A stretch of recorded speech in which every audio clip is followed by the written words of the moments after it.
Hola a todos, soy Pablo Correnti y nos encontramos nuevamente en Sala de Situación, un espacio de CAPSI, la Cámara Argentina de Profesionales en Seguridad Integrada, en la cual junto con el licenciado Edgardo Glavinich entrevistaremos a diferentes y diversos especialistas en seguridad, inteligencia y defensa para tratar de entender la realidad, pero sobre todo para identificar potenciales escenarios futuros.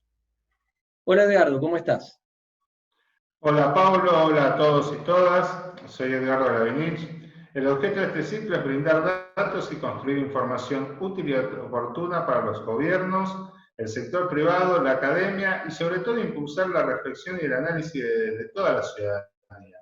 Nosotros estamos convencidos que la coevolución se logra a través de un ecosistema colaborativo integrado. Y es esto lo que queremos impulsar desde Sala de Situación. Sin más, le damos la bienvenida a nuestro invitado de hoy.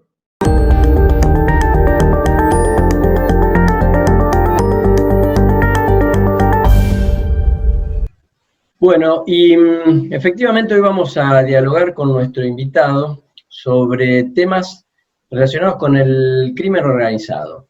Por eso tenemos a Juan Belicó, destacado especialista internacional en el tema, que nos va a ayudar a analizar un poco este contexto. ¿Qué tal, Juan? ¿Cómo estás? Bien, buen día, ¿cómo les va a ustedes?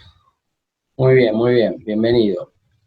Y vamos, si te parece, Juan, a arrancar. Hace unos días publicaste un artículo muy interesante en Infobae, donde describís muy bien la evolución del crimen organizado durante estos tiempos de cuarentena.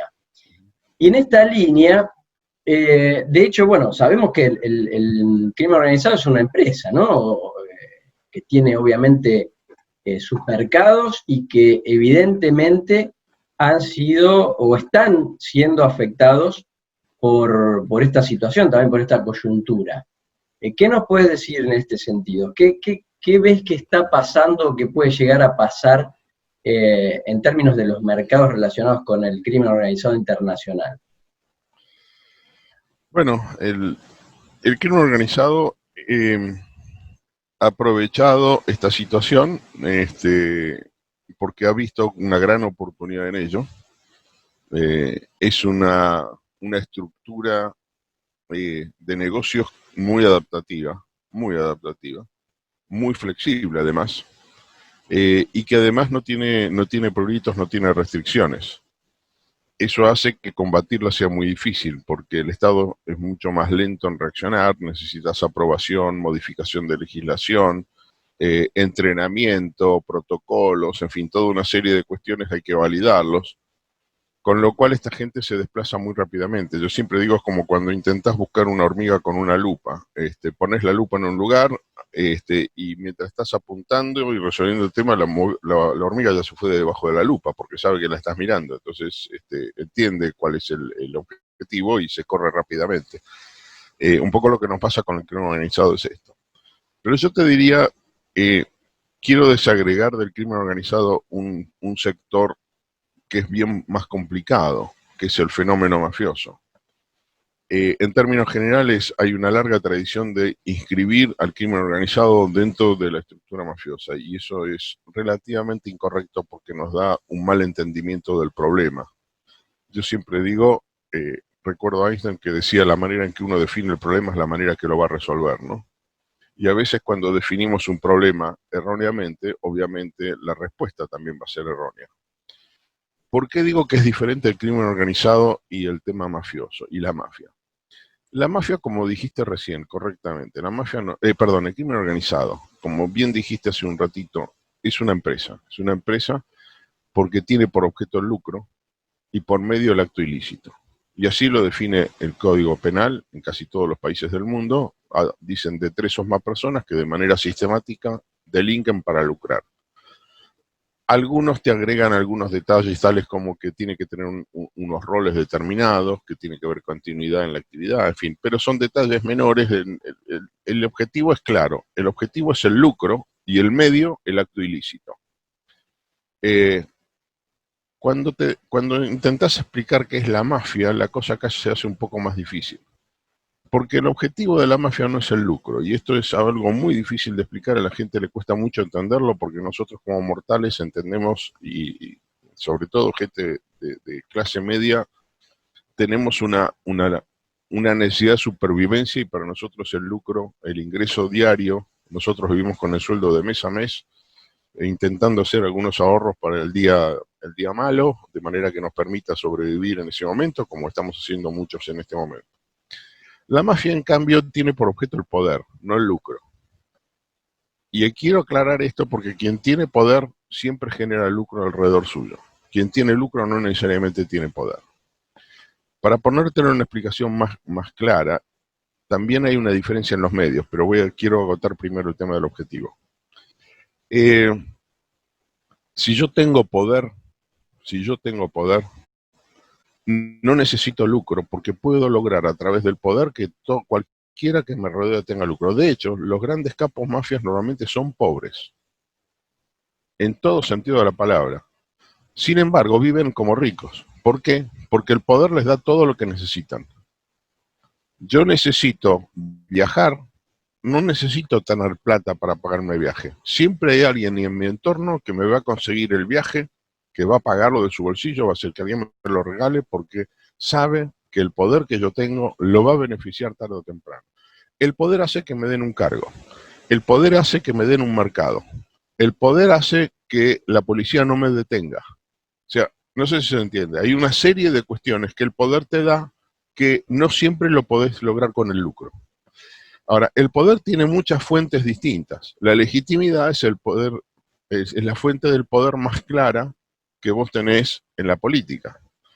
Pero la coacción también es una fuente de poder.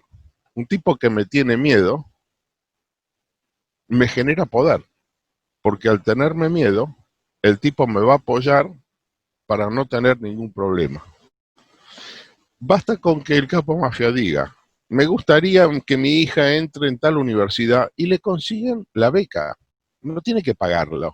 No sé si se implica. Y la beca no le importa de quién venga. Si se la dio a la universidad, se la da a una empresa, se la paga algún ayudante. Es absolutamente irrelevante. Entonces, quiero explicar esto de la mafia porque es un elemento fundamental. Consecuencias para el combate con la mafia que esto tiene es que no es criminalizable el poder porque es un bien intangible. Entonces, ¿quiénes van presos cuando yo voy por la mafia? Los perejiles de la segunda o tercera línea, los que me consiguieron el pasaje, los que traficaron información. Es más, yo nunca voy a encontrar una orden explícita del jefe de la mafia que diga: maten a tal tipo. Van a decir, el tipo va a decir: este tipo me molesta, o este tipo no me gusta. Dio alguna orden, pero el que está en segunda línea interpretó lo que le quiso decir. Y a veces incluso interpretó mal, porque él no quiso decir mátenlo, quiso decir sáquenmelo del medio. Ahora, si lo interpretó mal, va a ser expulsado, va a ser castigado. Entonces es un juego de muchas habilidades de intentar interpretar lo que el capo mafia quiere decir para que no tenga que decir explícitamente la orden. Digo esto porque hay otro elemento que hay que entender. Vamos a la segunda parte, perdón, antes de avanzar en esto. Lo que quiero decir es el segundo aspecto que hay que entender con las mafias es el siguiente. Las mafias combinan actos lícitos con ilícitos. Y hay una tercera variante, lo que llamamos actos mayoritariamente ilícitos. ¿Qué quiere decir actos mayoritariamente ilícitos? Te voy a dar un ejemplo, digamos, muy simple. Suponete que en un país europeo, Alemania, tiene una legislación que prohíbe que los menores trabajen en las fábricas. El trabajo menor está punido. Entonces vos no podés producir ningún producto donde haya explotación de menores, porque obviamente se paga menos, la competencia es desleal, hay un abuso, en fin, todo este tipo de historias. Ok. Entonces, ahora yo importo zapatillas. Las importo, suponete, de Egipto. Egipto no tiene una legislación que prohíbe que los productos tengan trabajo de menores ilícitos. Sin embargo, en Egipto está prohibido que los menores trabajen. Entonces, hay una fábrica que hace zapatillas en Egipto. Es un ejemplo, no digo es un caso real, estoy dando un ejemplo, ¿no? En Egipto hay una fábrica que produce zapatillas. Uno de sus insumos es la plantilla que se produce, suponete, en Sudán, donde no está prohibido que trabajen menores. Ahora, la zapatilla ingresa a Alemania como zapatilla hecha en Egipto. Lo que está oculto ahí es que parte de esa zapatilla se produjo con trabajo de menores porque vino de un tercer país. Egipto no tiene restricciones que se importen zapatillas, partes de las zapatillas o zapatillas producidas con menores periodos. ¿Se entiende el punto? Esto es una actividad mayoritariamente ilícita. Si lo querés en un caso más extremo, suponte tenés dos cadenas de supermercado, la cadena de supermercado A y la cadena de supermercado B. En la cadena de supermercado A vos tenés al frente de esto una estructura tipo mafiosa, donde en una reunión de directorio el presidente dice en una reunión de directorio, estos muchachos de la cadena B nos están compitiendo mal, tendríamos que hacer algo para ganarles en la competencia. Alguien interpretó lo que quiso decir y da una orden que hace que aparezca un chico al que lo contrataron por $50 para que con una jeringa llena de pesticida vaya a la cadena de supermercado B e inyecte ese pesticida en manzanas. Arbitra cualquier manzana, en 4 manzanas en un local, 3 manzanas en el otro, va a 4 o 5 locales y hace ese trabajito. Es más, probablemente el chico no sepa que dentro de esa jeringa haya pesticida. Le dicen, estamos probando un antibiótico nuevo, suponete, anda y inyectalo, no queremos que la gente sepa, vamos a ver qué pasa al respecto. Ok. 2 días después, en la prensa sale que hay 40 personas que murieron, factor común, consumieron manzanas del cadena del supermercado B. Ahora, cada una de estas cadenas facturaba diariamente $1 millón. ¿Cuánto representa una operación de $50 que se hace una vez cada tanto sobre un negocio de $1 millón? Obviamente la cadena del supermercado B va a estar en problemas, va a tener muy mala publicidad, yo no sé si quiebra, pero definitivamente va a tener un daño importante. Ese tipo de actividades es lo que combina la mafia. O sea, tiene una actividad esencialmente lícita, pero detrás, la manera en que hacen el negocio, tiene algunos de estos componentes de violencia o de actos ilícitos que hacen la diferencia. ¿Entendés? Entonces Clarísimo. digo, esto es lo que diferencia a la mafia del crimen organizado. El crimen organizado es una cosa relativamente más simple y es fácil de criminalizar. Ahora, es muy difícil criminalizar el crimen organizado. O sea, ¿cómo persigo yo? ¿Cuándo voy a poder demostrar que el presidente de la cadena de supermercados A dio esa orden? Voy a tener que buscar en la 4ª o 5ª línea y ahí voy a tener evidencia donde voy a poder poner preso y el tipo va a ir feliz preso por el capo mafia porque sabe que eso va a recibir un premio cuando él salga. Por lo pronto toda su familia va a estar bien mientras él esté preso. Y él va a salir pronto porque le van a conseguir los mejores abogados, van a coimear a la gente del servicio penitenciario para que el tipo la pase bien y van a encontrar algún tecnicismo para que el tipo salga. Eso ni hablar de si además hay clivajes políticos y demás. Entonces, el problema que estamos teniendo hoy es el problema de las mafias, más que el crimen organizado. Lo cual no quiere decir que el crimen organizado no exista y no esté proliferando. Ahora, yendo al tema puntual de la pandemia, en realidad ninguno de los negocios que el crimen organizado y las mafias están haciendo en este momento son nuevos. Lo que ocurre sí es que se abrió una ventana de oportunidades extraordinaria porque el mundo entró en crisis, en una crisis económica, yo te diría salvaje. Y hay 3 factores que tenemos que tener en cuenta en lo que va a suceder ahora, en estos días. Uno, tenemos una economía que está parada. Una economía que va a generar que según los países, entre el 25 y el 40% de la pequeña y mediana empresa, y en algunos casos, mucho más variable, tenés opciones que van desde el, yo te diría, 10% al 40 o 50% de empresas medianas y grandes que no van a sobrevivir. No van a sobrevivir tal cual están, no quiere decir que cierren totalmente, pero van a cerrar una cadena de supermercados, suponte, o una cadena, no sé, de ropa, tiene 100 locales, se va a quedar con 20, con 30, con 50, no puede sostener esto, va a iniciar de vuelta, quizás en 5 años se recupere, pero por ahora está en problemas. En países donde la legislación, como el nuestro, la legislación laboral es más dura, donde el despido además te cuesta fortunas, eso va a ser aún más grave, porque lejos de cerrar 30, para poder pagar indemnizaciones va a tener que cerrar 70 locales. Es mucho más grande el impacto que va a haber por la falta de flexibilidad. Ahora, segundo elemento que nos aparece acá es que la crisis no es simultánea a pesar de lo que parece en todos lados. Tenemos países que están más avanzados, países que están más atrasados. Dentro de los países tenés regiones más avanzadas, más atrasadas. Pero la cadena de suministro está interrumpida. Suponte en la Argentina, vos tenés provincias donde no hay problemas, donde la circulación y la economía se puede relanzar, pero consumen productos que vienen de lugares que están en problema.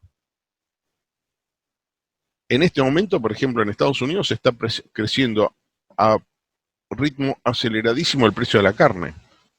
Es imposible comprar carne. Hay faltante de carne. No porque tengamos problema, acá en Washington ya salimos del problema, pero tenés otros lugares que son los sectores productores que están en riesgo y no se sabe si ya entraron, van a entrar, si no va a haber una segunda ola. Ayer descubrieron en Alemania un matadero con más de 400 personas que están enfermas. Obviamente se tuvo que parar la producción y eso genera un impacto, porque digo, acá está la siguiente. Y el tercer problema que tenés, vas a tener una crisis fiscal muy grande. O sea, el Estado pierde de recaudar, producto del parate de la economía, está emitiendo, va a tener un efecto inflacionario, que la inflación la pagamos todos, el peor impuesto.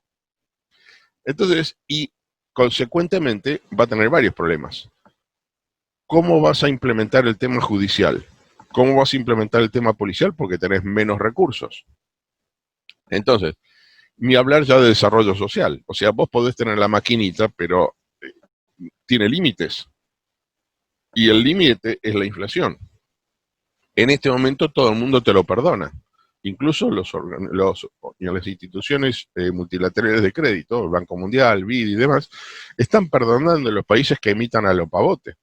Y van a tener una cartera muy generosa repartiendo plata. Saben que es un costo inflacionario. Ahora, ¿cómo van a resolver ese tema? Eso va a ser un problema posterior, pero va a ser un problema, esto está claro. Ahora, vos tenés en este entorno sector mafioso que ha descubierto grandes oportunidades de negocios, Por ejemplo, algunos dicen que el narcotráfico se vio afectado por el coronavirus. Sí es cierto, se vio afectado, pero lo convirtió en una ventaja. Porque el hecho de que todo el mundo sepa que hoy la droga le cuesta mucho cruzar la frontera porque las fronteras están cerradas, esto es relativo porque ellos siempre usaron pasos alternativos. Sin embargo, en el imaginario colectivo está la idea de que el paso está restringido y que entonces venden menos droga. Como venden menos droga, subió el precio. Ahora, nosotros asumimos que venden menos droga, pero esto no es cierto. El hecho demuestra que el consumo creció entre el 30 y el 60% según los países, o sea que hay más droga, no menos. Con un agregado cuesta más, o sea, la ganancia se les multiplicó por mucho. Vos decís, ¿cómo distribuyen? Bien, no tienen ningún problema en distribuir. Tienen el delivery, y tienen un delivery formal, hay un delivery informal y hay un semiformal. Volviendo al esquema mafioso, porque operan como mafias en muchos lugares,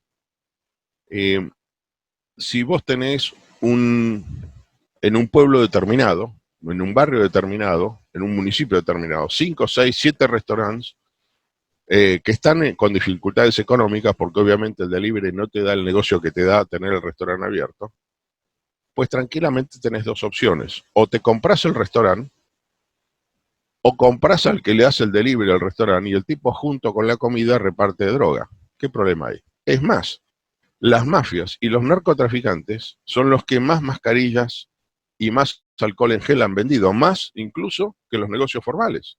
O sea, agregaron negocio.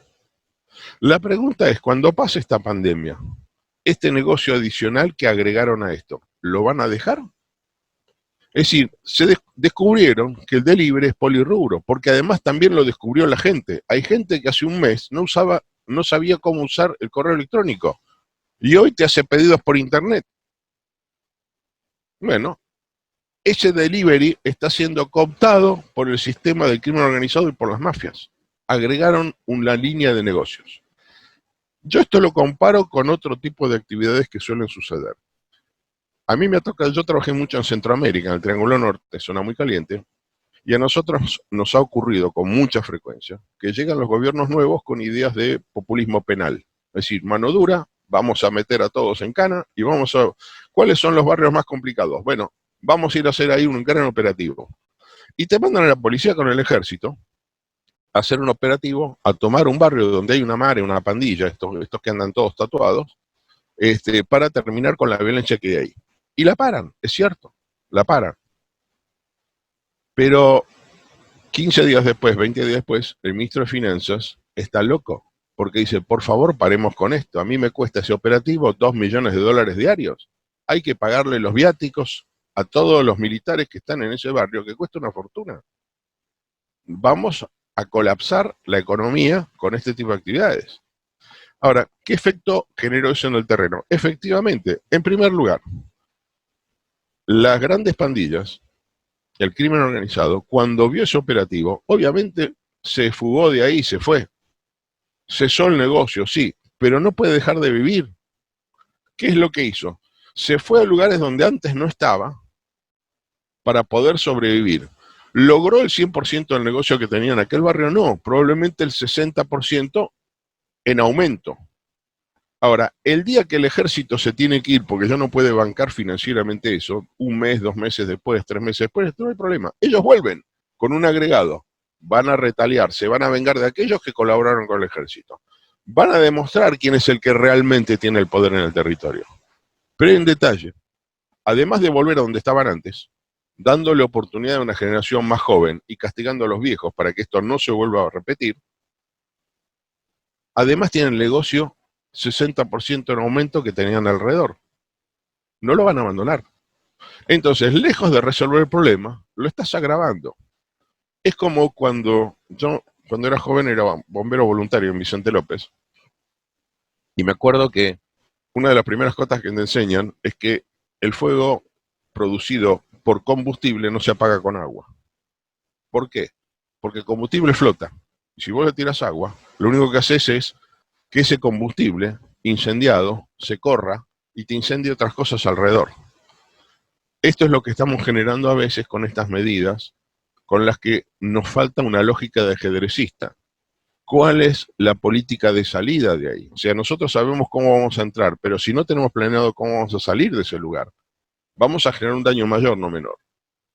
Entonces, este es un poco el escenario que estamos viviendo en este momento. La pandemia les dio una gran oportunidad de multiplicar negocios. Multiplicaron la droga, pero entraron en otros negocios alternativos. Ahora, voy más allá todavía. Como dije hace un rato, hay una buena parte de la economía que no va a poder sobrevivir esta situación, o va a estar en serias dificultades. Van a ir al banco a pedir financiamiento para poder relanzar el negocio. Y hay algo que sabemos. El banco le da plata al que no la necesita, porque el que realmente la necesita no reúne los requisitos para conseguir un crédito. ¿A dónde va esta gente? Al prestamista. ¿Y quién es el prestamista hoy? La mafia, el narcotraficante, que multiplicó negocios, le va bien. ¿Y qué es lo que hace? El crimen organizado, por naturaleza, tiende a convertirse en mafia. ¿Qué es lo que ocurre? Es más fácil y más económico comprar al jefe de policía o al juez o al legislador que matar policías. Porque por comprar a un juez es corrupción. En todo caso irá preso el juez, no yo, con lo cual es cómplice y me va a proteger él más que yo. Ahora, matar a policías me lleva a la cárcel. No sé si se entiende el punto. Entonces, este es el punto en el que estamos en este momento, con un agravante. Como vamos a tener una crisis fiscal, el Estado va a tener menos recursos para combatir algo que tiene más recursos. Y que de hecho está sustituyendo roles que debería cumplir el Estado. Vos fíjate, en México y en Brasil, 2 países que no impusieron la cuarentena en el inicio, ahora sí lo están haciendo. Los que impusieron la cuarentena cuando esto recién empezó fueron los carteles y las pandillas. Pero lisa y llanamente publicaron avisos en nuestro barrio, todo el mundo con mascarilla. Sí, pero el Estado no lo dijo. ¿Quién le va a cuestionar a la mafia lo que te dice? Vos sabés cuál es la sanción por no cumplirlo. Y en los barrios más vulnerables, la gente andaba con mascarillas en Río de Janeiro cuando en los barrios ricos no. Y la gente hoy le agradece a la pandilla que los haya protegido y a los ricos no. Tal es así, fíjate que hasta incluso en la Argentina se llegó a decir de que era una enfermedad de ricos. No sé si me entendés, como si esto no le tocara a todos. Claro, sí, No claro. sé si... Ahora, no, la verdad, interesantísimo, Juan. El punto de vista es brillante. Y ahora, con todo esto que está diciendo, pareciera como que estamos encaminándonos hacia la tormenta perfecta, ¿no? Sí. Un mundo en crisis generalizada, recesión masiva, grupos criminales aumentando sus negocios, expandiéndose.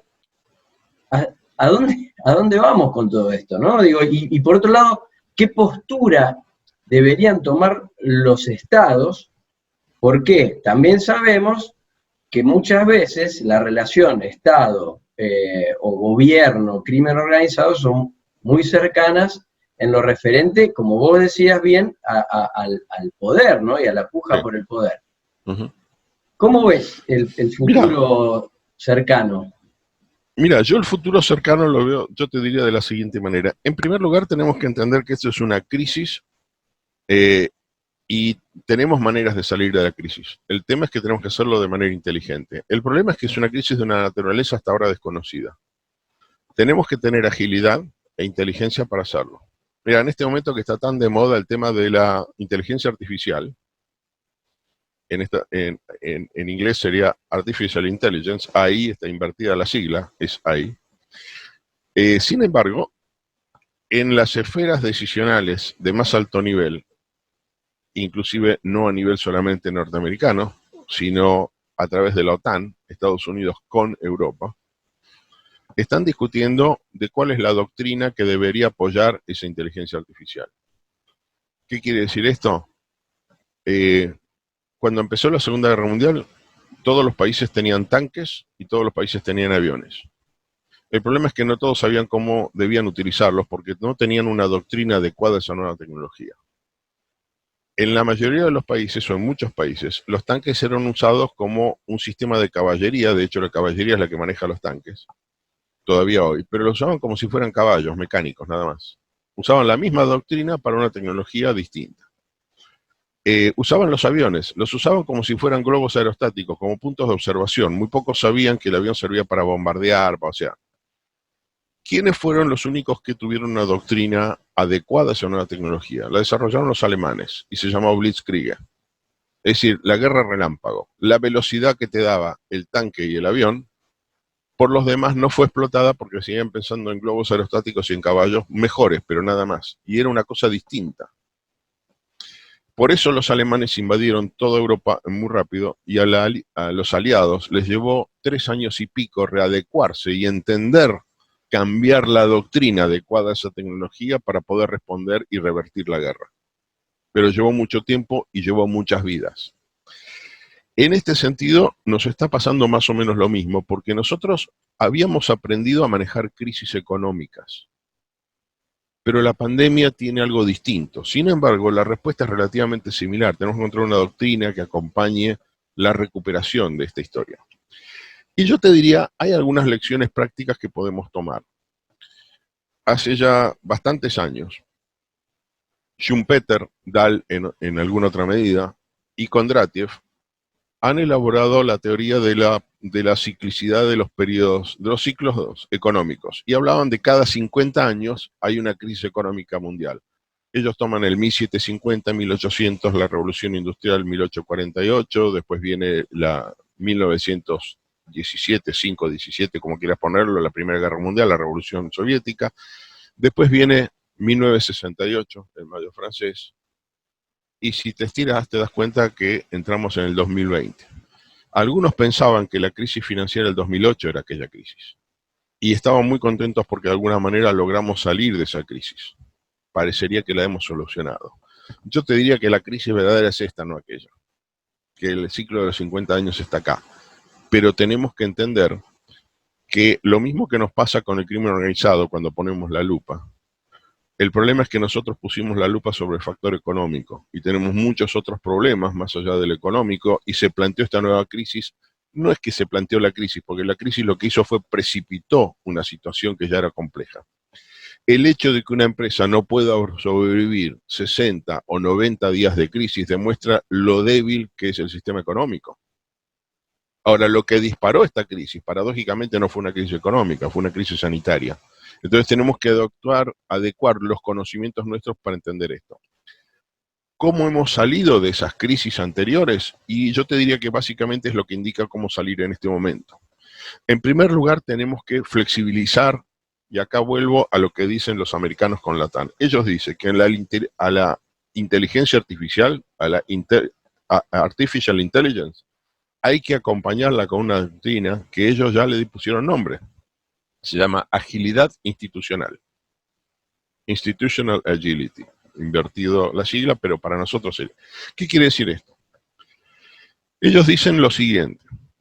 En este momento, uno de los grandes problemas que tenemos es que hemos generado una cantidad de normas que para las situaciones con la velocidad que se nos vienen no sirven. Y te doy un ejemplo donde lo ponen.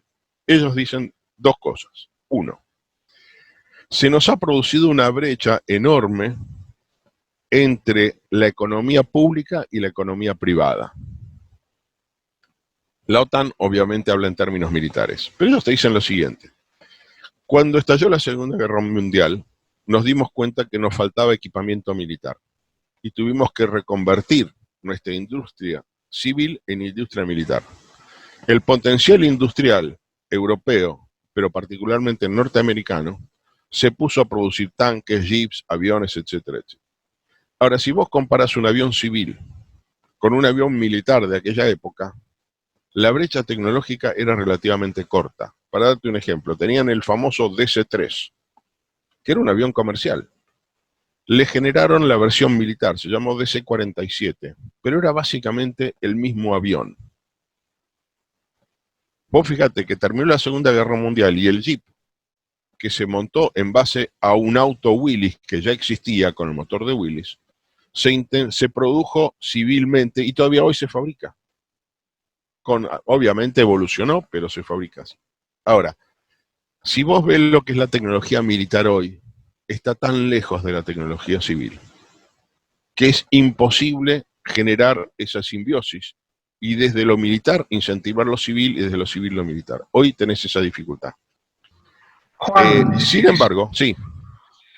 En esta dificultad que estás marcando, Sí. y por el tema de la dificultad justamente de la velocidad de los tiempos y de los tiempos que tenemos en esta sala, si tendrías que definir tres condiciones o tres propuestas para este escenario, o sea, ¿cuáles serían tres cuestiones que vos visualizás en este escenario y qué respuesta le darías a esas tres cuestiones? Puntual en el marco de la seguridad y la defensa. Sí, yo diría, en el marco de la seguridad y la defensa específicamente, ¿te referís? Mira, hoy el problema básico de la gente está en la oportunidad de trabajo. Tenemos problemas de trabajo y eso lo tenemos que resolver. Tenemos que darle a la gente la oportunidad de que entre en la economía formal y para eso necesitamos que el Estado genere la oportunidad. Ahora, en el 2008 cometimos un grave error. Tuvimos una crisis, particularmente en el mundo desarrollado, que arrancó por la imposibilidad de la gente de pagar sus hipotecas. Y salimos a salvar a los bancos. Ahora, eso no resolvió el problema de la gente que tenía que pagar la hipoteca. La gente le remataron las casas y hay pueblos enteros en Estados Unidos donde una casa con pileta te cuesta $1. Así todo no la compra nadie porque el pueblo cerró, desapareció. La actividad económica que había en ese pueblo, la fábrica que justificaba que vos tengas una casa ahí donde vos ibas a trabajar, no existe más. Entonces, ¿qué vas a hacer en el pueblo en medio de la selva que tiene casas de 3 pisos con piletas de hermosas? Pueblos enteros, pueblos me refiero 10.000, 12.000, 15.000 casas que están abandonadas, es un desierto. Entonces, el primer lugar que tenés que resolver es este tema. Si esa ayuda hubiera ido a la gente, al consumidor, el consumidor hubiera salvado al banco porque hubiera pagado su hipoteca, pero no matabas la economía. El problema es que se mató la economía por salvar las finanzas. estamos corriendo el riesgo de caer en la misma historia. Nosotros tenemos que recuperar los microcréditos para aquel sector. Tenemos que lograr que el Estado contrate a pequeñas y medianas empresas, no que haga grandes obras que no generen actividad económica, contratando a alguna gente que queda en una... O sea, yo en este momento te construyo una ruta y te contrato 30.000 trabajadores que van a trabajar en esa ruta. Pero son 30.000 personas que cuando se termine de construir la ruta, suponete que tomo a la gente de las 10 villas en la zona de influencia, ¿qué van a hacer cuando se termine esa ruta? Suponete en 3 años la terminamos. ¿Y a dónde van a ir a trabajar? Le diste una capacitación que no tiene aplicabilidad. Porque el día después seguimos en la misma historia. Esta gente ahora aprendió a hacer una ruta, pero ya no hay más demandas de rutas. Entonces acá lo que tenemos que reiniciar el ciclo. Como te decía hace un rato, Schumpeter, Dahl y Kondratiev hablaron de este tema, y lo que ellos decían es que observaron una realidad nada más. Dice, la manera en que se salió de esta crisis es muy simple. Básicamente se relajaron los requisitos de todas las partes en este negocio. Por ejemplo, es mucho más barato contratar a un ingeniero, inclusive lo podés contratar a riesgo cuando estás sin empleo, que cuando hay pleno empleo te pide más plata. Es más fácil conseguir la colaboración del sindicalista, del trabajador sindicalizado. Pero para eso tenés que relajar las normas, no endurecerlas. ¿Sí? Darle flexibilidad. Aparece mucha más creatividad. Y en ese momento se producen los grandes saltos tecnológicos, aunque esto parezca mentira. Lo que te da la salida de la crisis es el salto tecnológico. Nosotros en la Argentina estamos en una situación privilegiada que pocos tienen. Pocos tienen. No hay ningún país en el mundo, o pocos países en el mundo, tienen la cantidad de energía potencial que tiene la Argentina, por ejemplo, en la Patagonia con los vientos. ¿Sabe la cantidad de energía eólica que podría generar? Y hoy le podés ofrecer a cualquier empresa la energía más barata del planeta porque te la generan los vientos. Así de simple. No nos falta sol, podemos generar, y es uno de los insumos más críticos hoy en día, y además es el más inestable. Hoy el petróleo está a costos ridículamente bajos, pero ¿vos creés que esto se va a sostener cuando salgamos de la cuarentena y todo el mundo salga a poner en marcha sus autos y la industria se reinicie? Obviamente va a haber un pico de consumo y el precio se va a reacomodar. Ahora, ¿a dónde vamos a ir con esto? No sé. Es más, las empresas petroleras que sobrevivan, o sea, el petróleo, para tener una idea, hace un mes tuvo precios negativos. ¿Qué quiere decir un precio negativo? La empresa tenía que pagar para que le compren el petróleo. Vos decís, ¿cómo es esto? No lo vendo. No, el problema es que yo ya lo produje. Entonces, ¿qué es lo que hacían? Contrataban tanqueros, supertanqueros que estaban en el mar para que oficien de depósito hasta que se pueda vender ese petróleo. Pero en interior hay que pagar para que ese tanquero te tome el petróleo y pagarle el sueldo al tipo. Un petróleo que no lo vendiste y tenías que pagar para que alguien lo conserve. Por eso tenía precios negativos. Hasta menos $20. O sea, el petrolero tenía que pagarle a alguien para que se le lleve el petróleo. Juan, como última pregunta y para cerrar esta sala, he podido ver en algún paper tuyo que has tipificado o colocado una gama de colores, digamos, a los diferentes mercados criminales. Sintéticamente, ¿nos podés adelantar algo? ¿Nos podés comentar cómo es este termómetro o semáforo de mercados criminales y por qué la tipificación? Mira, en primer lugar porque no todos entienden que es un mercado informal, y yo quiero subrayar lo de informal por una razón muy simple, porque no todos son estrictamente hablando, al entendimiento de la persona, incluso técnicamente, no todo es un acto criminal. Por ejemplo, si vos vas a la saladita, llamémoslo así, hay una buena parte de eso que no es criminal. Vos tenés gente que produce productos de bajo costo, sin cometer ningún delito, y los está vendiendo ahí. No es eso criminal. Hay problemas de evasión fiscal, sí, sin embargo las autoridades lo toleran, con lo cual vos decís, bueno, hay un ilícito, pero no tanto. Ahora, claro que la cosa empieza a tornarse más gris, ya deja de ser blanco, empieza a ser más gris cuando ese producto está producido en un tallercito donde hay explotación de personas. Tenés bolivianos trabajando en condiciones de esclavitud, y ahí la cosa empieza a aparecer el componente ilegal. Se te agrava aún más si además falsifican marcas. Y si además esa saladita está pagando coimas para poder sobrevivir y para que hagan la vista gorda cuando pasan por los inspectores, ya ahí se te está tornando casi negro el tema. Entonces hay un matiz de grises en el medio bastante amplio. Entonces yo te diría, hay tres categorías genéricas que yo te podría hablar cuando hablo de mercados informales. El primer componente es el más conocido, el más obvio, que es la venta de productos, la comercialización de productos ilícitos, lisa y llanamente. Por ejemplo, la venta de droga o la venta de partes robadas de autos es claramente un mercado negro, lisa y llanamente. Pero tenés mercados grises, que es la venta de productos lícitos, pero de manera ilícita. O sea, yo lo que estoy vendiendo es una mascarilla, pero la vendo en el mercado negro. No pago impuestos, no sé si cumple con los estándares, pero la vendo, porque es una alternativa. Es más, el comprador no está siendo engañado, porque a él no le dicen que cumple con los estándares, no, sabe que no es una N95. O sea, yo no estoy engañando a nadie, es un tapabocas, no es un barbijo. Y el tapabocas no tiene requerimiento técnico, lo hace cualquiera en su casa. Entonces, pero ahí estamos en una economía gris, porque se está vendiendo ilegalmente. Ahora, después tenés otras economías, tenés la economía azul, la actividad marítima. Dentro de la actividad marítima azul, vos tenés áreas grises también. Por ejemplo, ¿qué hacen los pesqueros chinos depredando el mar Atlántico? Bueno, cuando pescan detrás de la milla 200 depredan, es cierto, pero no están violando la ley. Ahora, cuando ingresan al mar territorial de la zona económica exclusiva argentina, violan la milla 200 y pescan de este lado donde los calados son mayores, ahí están cometiendo un ilícito. Ahora, además, una pregunta que uno se hace es, si ya hay tan poco para pescar, ¿por qué tenemos tantos barcos chinos pescando en nuestra zona? ¿No estarán traficando droga? En ambos sentidos, nos traen metanfetamina de China y se llevan cocaína de América Latina a través de contactos furtivos. Bueno, la evidencia muestra que eso está ocurriendo. Y está ocurriendo en gran escala. Hay una ONG llamada Oceana, a nivel mundial, que hace el rastreo de los transponders que tienen los barcos. Y ellos tienen identificado 5 manchas en el planeta donde hay contactos furtivos entre naves. Es decir, contactos que no se pueden justificar. ¿Por qué un presunto pesquero argentino se pone en contacto en alta mar con un pesquero chino, si no es parte de esa flota? La pregunta queda abierta, aunque sabemos la respuesta.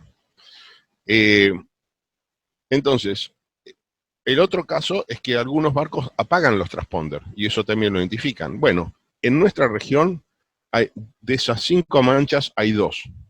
Uno está frente a alrededor de las Malvinas, en particular de Atlántico Sur, costa argentina, así de simple. Y la segunda está costa del Pacífico frente al Perú. Y sabemos qué es lo que el gran motor de la economía de estas dos zonas. No es precisamente la pesca, porque es donde más margen les deja. Ahora, una vez que vos estableces una ruta, vos empezás a establecer una ruta con jeans falsificados y terminás traficando armas y drogas. Eso te explica el corredor de la triple frontera, en fin, todo lo que ya conocemos, no hay nada nuevo en esto. Bueno, entonces, el otro tema que tenés es la economía verde. La economía verde, es decir, la ecológica en este momento va a sufrir mucho, porque obviamente tras la pandemia la prioridad no va a ser la ecología, va a ser darle de comer a la gente. Entonces, todas las restricciones y todo el ímpetu que tenía el Tratado de París y cosas por el estilo, hoy están relegados. Entonces, la economía blanca va a sufrir a manos de la economía gris y negra de todo tipo en toda la región. Y esto es un hecho real, por varios motivos. Primero, porque el consumidor tiene menos recursos. En segundo lugar, porque mucha gente se queda sin trabajo. Y en tercer lugar, porque hay muchas empresas que están colapsadas y no tienen a quién recurrir para ayudar a salvarlas. Bueno, eso, estamos en esa vía directa. Y van a ser un mercado que además va a ser tolerado por el Estado por 2 razones. Primero, porque no lo va a poder combatir, porque va a tener menos recursos para justicia, seguridad y demás. Y en segundo lugar, lo va a tener que tolerar porque el Estado no puede impedir que la gente necesite comer. En nuestra región los países tienen economía gris entre el 30 y el 80%. Eso va a crecer. El que tenía 30 se va a ir a cerca de 50-60, el que tenía 80 va a ir al 90-95% de su economía negro-gris. El problema es qué tan negra es esa economía gris, dentro de esas tonalidades, y eso los más extremos vamos a tener que combatirlos. Detrás de todo esto va a pasar de todo. La industria de la pornografía infantil va a crecer, o sea, te doy los casos más extremos. El consumo de páginas de internet pornográficas ha crecido en promedio a nivel mundial en un 75% en el último mes y medio, con picos hasta 270%. La predación sexual de menores, es decir, el grooming de los chiquitos, aquel famoso tipo que se hace pasar por un chiquito que contacta a una nena para abusar de ella, eso ha crecido en un 70% en promedio a nivel país, es decir, casi se duplicó. Y estos son problemas que vamos a tener que enfrentar. Claro que detrás de todo esto hay un mercado extraordinario, extraordinario. Es impresionante los recursos que se manejan en este tema. Ahora, nosotros, para que te des una idea, nos preocupamos por la droga. La droga a nivel mundial mueve por año aproximadamente 700.000 millones de dólares, ¿sí? Ahora, si estamos hablando de comercio ilegal, el mercado gris, es 4 veces lo que mueve la droga. Esto es desde madera. La semana pasada hubo un operativo enorme en Europa donde detectaron una empresa, un astillero de barcos de lujo, o sea, de yates de lujo, que contrabandeaba maderas exóticas, que son muy buenas para esto, de África, maderas prohibidas, porque eran especies en extinción. Y pagaban fortunas por eso. Y no te estoy hablando de un bagallero que está haciendo muebles, te estoy hablando de top of the line. Pero como está prohibida la importación, bueno, buscaron alternativas. Esto es lo que se nos viene. Ahora, el negocio, para ponértelo en perspectiva, realmente es impresionante, porque además no es el negocio aislado, sino de esta serie que estoy escribiendo en Infobae, que tiene que ver con los 100 problemas que heredan. Yo estoy describiendo casos individuales, pero los casos quedan atados. O sea, el mercado informal, el tipo que vende en la saladita, detrás tiene otros problemas. Tenés corrupción, porque a alguien le están pagando para que haga la vista gorda. Tenés explotación de personas, de migrantes, con lo cual hay contrabando de migrantes. Alguien en Bolivia, en Perú, está contratando gente engañosamente diciéndole que tiene un buen futuro en la Argentina, lo traficó, lo hizo cruzar la frontera y le da un problema, para que entre a trabajar ilegalmente en un taller donde duerme y vive, trabaja 14 horas por día, no se puede mover. Es más, le quitaron el pasaporte, y no te cuento si además sobre ese pasaporte que le quitaron, o documento de identidad que le quitaron, están transfiriendo por un mecanismo tipo Alhawala dinero todos los meses, que es lo que se llama lavado de dinero hormiga. Yo le genero a nombre de esa persona una transacción cada 15 días de $100, suponete. Entonces, yo tengo 5.000 personas a $100 todas las semanas, yo en un mes cuánto la ve. Y viven lavando dinero, o sea, yo genero una transacción presunta que en realidad no existe, pero si a mí me cae gente y dice, ¿dónde tiene este dinero? Acá está, yo tengo todos los documentos de esta persona con este número de pasaporte boliviano que está mandando a su familia $100, listo. No es un delito. Entonces, esto es lo que quiero decir, toda la concatenación. Ya ni te cuento que al evadir impuestos estas empresas y a generar ese tipo de empleo, eso no paga impuestos con los que podrías pagar seguridad y justicia, es un círculo virtuoso para ellos.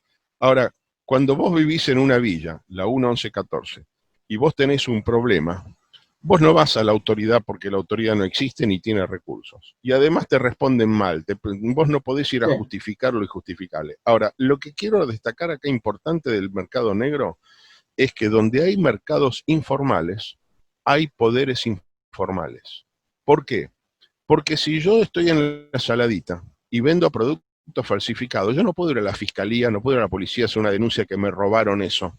Porque ¿qué es lo que me robaron? Si no, no lo puedo denunciar. ¿A quién voy? Voy al poder informal, le digo me robaron y él va a hacer la investigación. O sea, el rol de la policía, el rol de la justicia, lo va a hacer él.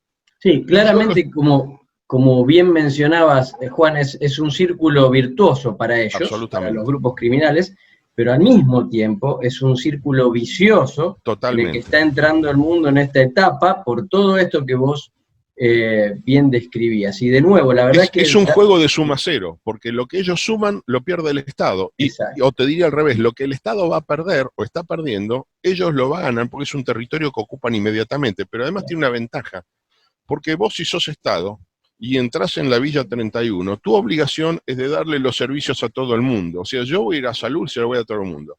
El mafioso solamente le da al que es su seguidor, no que es parte del grupo, pero al que le conviene, no se lo da a cualquiera. Si hay un tipo que no molesta, no le gusta, no le va a dar el servicio. Le dice, ¿sabes qué? A vos no te damos nada, chau, tómatelas.